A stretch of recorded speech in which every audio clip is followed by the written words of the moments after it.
Okay, today I'm going to use one of these Schinck Haus wine bottles. This beautiful cobalt blue wine bottle that I originally started saving to make myself a bottle tree. Felder Rushing wrote this book about bottle trees. It's a Southern tradition. You'll see it. Well, if I can find one that has, there's one that has these blue bottles right there. See the blue bottles? But in bottle trees you can use any color bottle. I just happen to like the cobalt blue. So this book, I'll actually post a link in, that tells you exactly which wine bottle this is. But I love I love cobalt blue just about anything. But I'm going to show you how I'm going to make a decoration. I started. It's almost Memorial Day, and I thought, my gosh, this we could do other things and make bottle trees out of out of this out of these gorgeous bottles.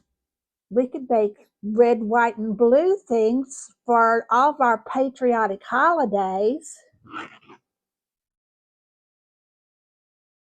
And so that's what I'm going to do right now. I'm going to make a little skirt to wear. I call these Bottle Bouquet. I've actually made several of these, but I'm using a, a, a, a, a trim that I got at Hobby Lobby. This is already gathered in box pleats. They see the little boxes. This is another trim that is older. I don't even know where it came from. That is gathered. But when you have something already gathered, you're 90% there to making a little skirt for your doll, little sleeves for your blouses. But so what I'm going to show you is how I'm going to take this and we're going to use the running stitch. I just did a video about the running stitch, and I told you it's the most basic stitch. I use it all the time, not just with needle and thread, but in all kinds of projects. Making wattle is which is a wooden garden support. It's that in and out, up and down weaving project, and that's all sewing is. It's up and down, in and out stitching. Of course, you need a needle and a thread. If I can find it, I'll be very happy. There it is. I, I'm using this this white I have this white thread in this, already threaded on this needle. Now I am going to tie this. I'm going to tie both ends together in a knot, just to make my life a little easier. I did not do that when I left the ends, and you can do that. You leave, but I like the double thread for this project. I'll wrap the string around my finger 3 times. I'm going to tuck the tail in there, hold the tail with my thumb and my finger, pull this tight until I have a knot. Voila! And if you didn't pull it all the way through, okay. So what I'm going to do, I'm going to cut. I'm going to decide what length I need of this trim to make a nice little skirt.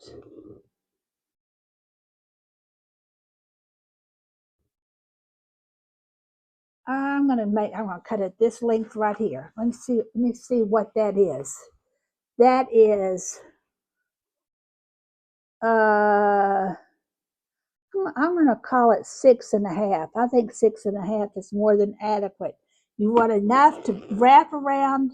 I mean, you can do this around I don't know, all kinds of things. You could wrap it around your coffee can if you wanted to. Well, they don't even make coffee cans anymore. But well, maybe they do. I don't know. I haven't seen one. Now, that's what, okay, so you want a length that is long enough to wrap around and then to be able to attach at the end. And 6.5 is more than adequate. Now I have another little trick. I'm going to attach this, I'm going to attach this, okay, this is red and white. Now I'm going to attach a little blue and white trim on top of that red and white. See the blue and white trim? And I'm going to sell these little pre-made packages. You can contact me if you want me to send you one. It shouldn't be any amount of the amount of shipping should be negligible. So first, what I got to do is I hold it tight. I go across there and I pin it periodically, making sure that there's an old saying, how do you eat an elephant? One bite at a time. The same thing's true about sewing. You one project at a time. Start out simple, get easier. But I like things that are patterned and already kind of give you some guideline as to where to go with it, and then do those projects, and then increase your understanding and your ability as you go. So what I see, I'm actually going across here, and I'm using the red there as a measuring or a guide to help me know where to attach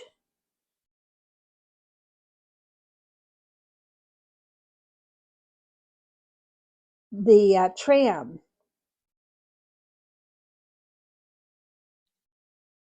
When I have it all across here, let me show you how cute this is going to be. We're also going to sew a button. In my opinion, the everybody in the entire world, president on down, needs to know how our USA. There's also prime ministers and all kinds of things if we go worldwide. But okay, everyone needs to know how to do the running stitch and how to sew a button. If you don't do anything else, learn those two skills. And this project is going to teach you both of those, how to do a running stitch or a straight stitch, and how to sew a button. So now I've attached that. So you would need this other blue and white trim the same length as your first thing. Now I have that ready. I have my needle threaded, if I can, oh, there it is, and knotted. Okay, now I'm going to remember how when we make a straight stitch or a running stitch, we work from the bottom. Now, what I also said is I like pattern things or things that are already marked, because what I'm going to do is, this is a tiny stitch. Well, no, I tell you what, I'm going to go from here to there, and that's going to tell me what length. There's already kind of a mark there, so I'm going to go in. Be sure you pull your thread and tight each time, and also that you don't let the thing. You got to keep this fabric tight too, so that you won't end up making a loop out of it. Okay, up, down, from the bottom. I'm using this little pattern in this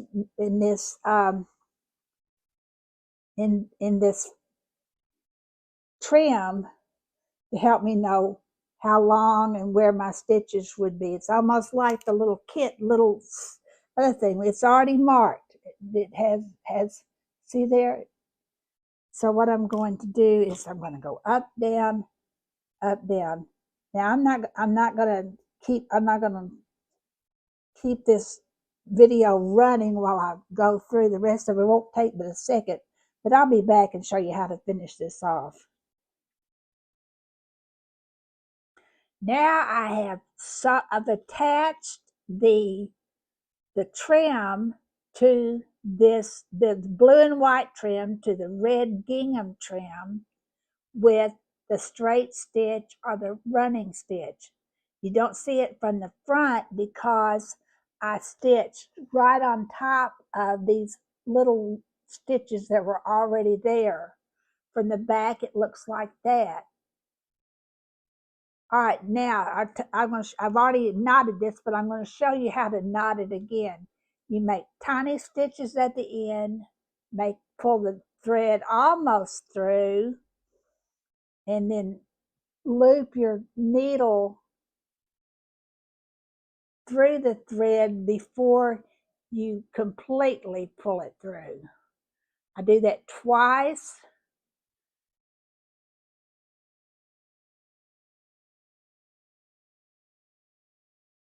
And that makes a little knot. Now I'm not going to cut this, because what I'm going to do now is I'm going to attach this. I'm going to attach one end to the other end. I'm going to measure where I want. Okay, that's where I want it to be. I'm going to pull it back off. Just to be a good craftsman, I'm going to tuck that under just a little bit. Let me see if that.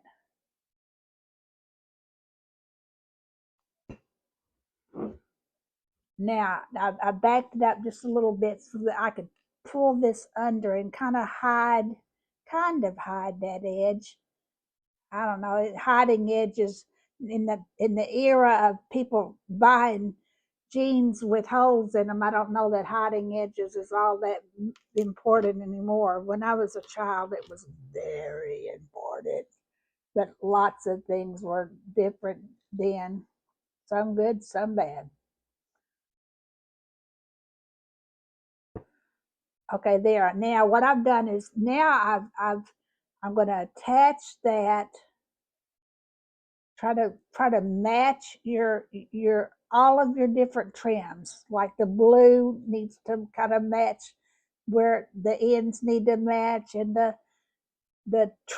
red gingham needs to match. It all needs to kind of match up so that that looks like you have a complete. So let's try that and see what that looks like. All right, now I've attached it. Now you can stop there, but let's just go ahead and, in fact, if you wanted to, you could go ahead and do it so that it won't gap. In fact, I think I am going to do that. I'm going to go ahead and I'm going to use the white gingham to guide me, and I'm going to close these two edges together with another running stitch. So you make it up as you go, don't we?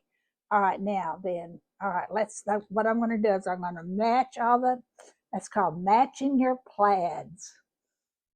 So I'm matching that, I'm going to pin it, and I'm going to do a running stitch to just sort of finish that off so that it doesn't flap open. Although that's not so important, but I am on this one just to show you. Okay, now, so now then,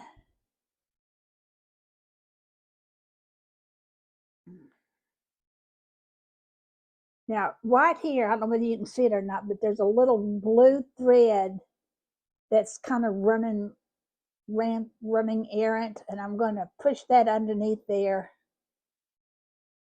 that blue thread, and try to stitch him back into compliance. Now, as I said before, a lot of times I use the pattern to help me determine where to make my stitches.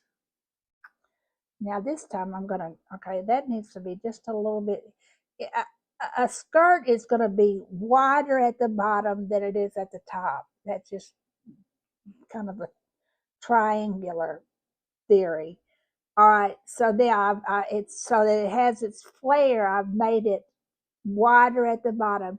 Now I'm going to use the white blocks, and I'm going to make a running stitch in each white box. If stitching white thread on white boxes, you're hiding your thread. Plus, that's giving you a guide to know where to put your stitches. I'll say it over and over again. at first use every, that's why how I design my projects. I taught for 1,000 years, and make the first projects stepping stones to your later projects. And at first, use every, if you need a little assistant, and everybody needs an assistant unless you're some genius, and they probably needed it too, just to be honest. Okay, I'm going to go all the way down. I'm going in the white. I'm stitching along the white boxes, the white checks to hide my stitches. Now I'm at the last white stitch. I'm going to go through, and I'm going to go under, and I'm going to make my knot. I'm going to go little tiny stitch, pull the thread almost through, stick the needle through the loop, make another tiny stitch, pull the needle almost through, and stick the needle through the loop. Now you've done that. Now I can cut it, and we've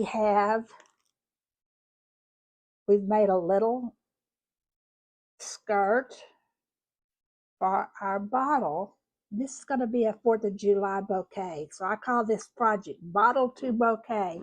So there we have it. That's what we have so far. I'm not finished. You could be finished right there. But I'm going to show you how to attach a button or two so that you've learned, you've practiced your running stitch, and then I'm going to show you how to sew a button. So I'll be right back. I'm going to start out with this silver star button. There's more than one type of button. A Schinck button has a little thing extended from the back that you attach. I don't really recommend that kind of button for this project. I'm going to put it right here on top of that because I probably will end up putting some ribbon or something there. But you got to figure out where you're going to go. And in this, if I put it here, it'll reinforce the edge. Now I'm going to try to line up my 2 holes right there on top. Now again, remember that this is actually just a straight stitch. It's just a good example. It's a straight stitch or running stitch run through a button. And like I said probably 10 times today, the concept of a straight stitch is just basic sewing technology. It's attaching with a series of stitches up and down, in and out, in and out. So I'm attaching. I'm going. Be careful. Okay, I'm going from the bottom up through one hole, and you get to where you can do this pretty easily. But you know what? The only way that it's gonna become easy for you is to do it over and over and over again. And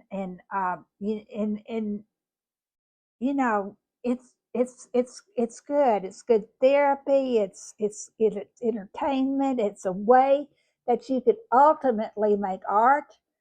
It's an alternative to video games for kids or for adults. I don't think you have to be a kid to like video games, but it's an alternative to sitting in one place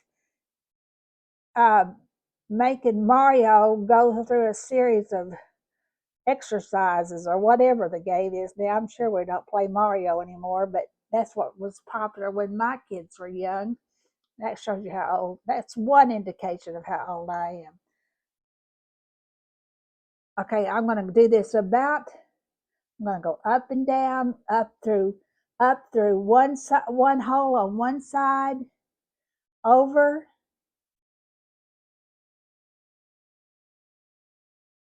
Now that time I missed it. So what I'm going to do is I'm going to pull it back, and I'm going to, I was lucky. I got through there.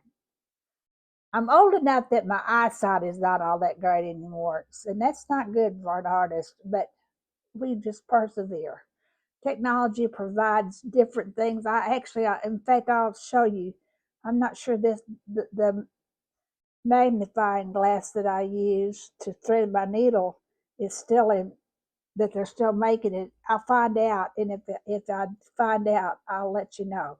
Okay, now I've got that. Now I'm going to go from the back, and I'm going to make my knot again, tiny stitch.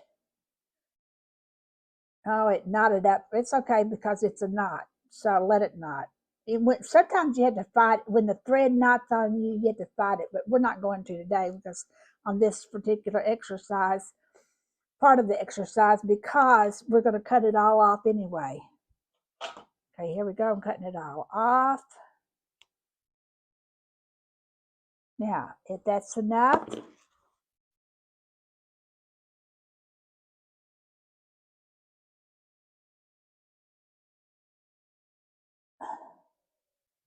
now that's what we have so far. We have that little button there.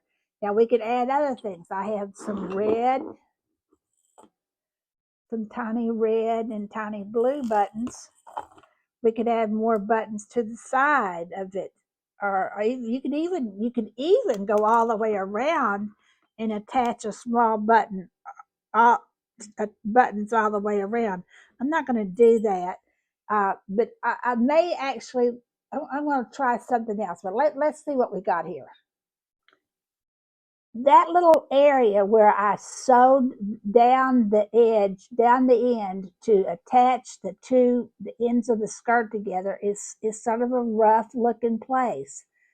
There's a saying, when life gives you lemon, make lemonade, and lemons make lemonade. And the same thing is true in sewing.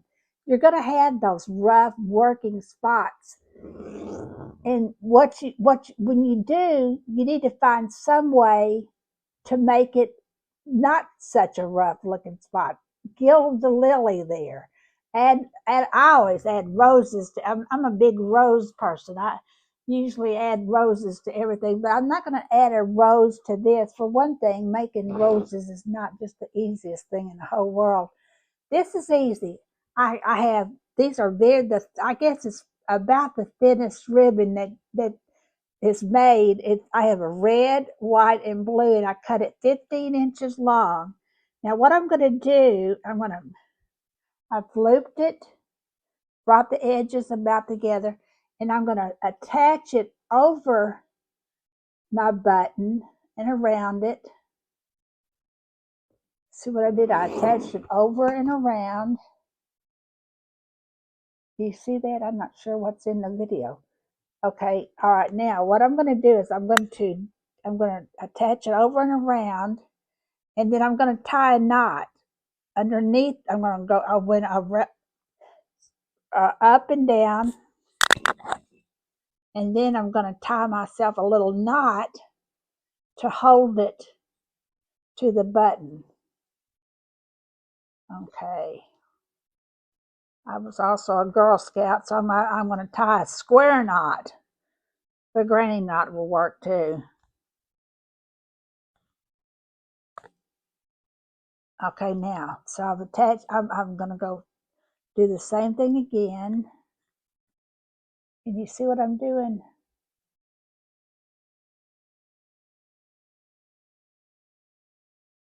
Okay, now I've attached, all right, it's kind of hard to work with 3 pieces of ribbon at the same time. Keep it all straight. But it's possible. It's possible. All right, now then, I've attached that. Is this not looking like mom and apple pie or what? Our state there is the plate. Okay, now, see that? See what we have? Now we have a little bottle decoration. So our next step is we're going to go out to the garage, and out to the garden, and I'm going to pick a Memorial Day bouquet or a patriotic bouquet. But I've been watching these poppies and these Bachelor Buttons grow all summer. Well, since the early part of summer. It's not too far past that right now, quite honestly. But they've been blooming until they're just about extinguished. The blooms are about over. I have and I thought to myself over and over again, I hope that I can make a bouquet out of these. That's blue Bachelor Buttons, red poppies, and white daisies. Now what I'm going to do is I'm going to pick some of these flowers and make us a patriotic bouquet. And voila, there we have it, our little patriotic bouquet in our patriotic bottle that we've just sewn together.